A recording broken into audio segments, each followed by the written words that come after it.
What are the steps the school has taken so far to address the impact of heavy school bag? The school has taken various measures actually. We have made available timetables. Okay, we have timetables and we have already printed and given timetables to each and every student. And also we have the timetable in our website so that parents can surf the website and get the timetables for their own children.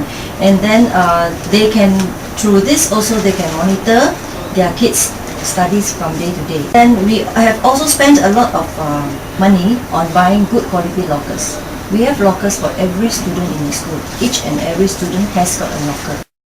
I think the parents of the younger kids will be very worried about heavy school bags, heavy books, right? So we have actually have in place a system whereby the prefects will be standing at the staircase to help the students, the younger ones, the small ones, the tiny ones, to help to take their school bags to the parents can feel at ease that their children are not, the heavy bags are not going to have any impact on the children's backbone. So these are the 3 steps that we have in place. But of course the most important thing, with all these efforts by the school, the most important thing is still we need the cooperation of the parents. Okay, we can give them the timetable in the website. We can give them the timetable in their school bags.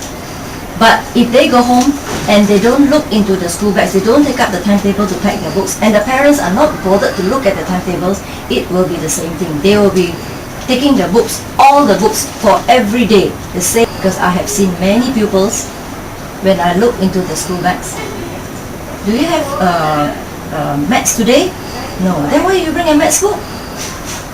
I will ask them. They have no answer, because of course they wouldn't say I'm lazy to pack my school bag. See? And when I ask them, do you have civics today? No civics. Then why are the civics books in your bag? And this is a very common problem. That is why I say, in spite of all the efforts that the school has taken, the greatest help that the students need are actually from for the interest of every of the student. I sincerely hope that parents can cooperate with the school in looking into this problem, because the school alone cannot solve it.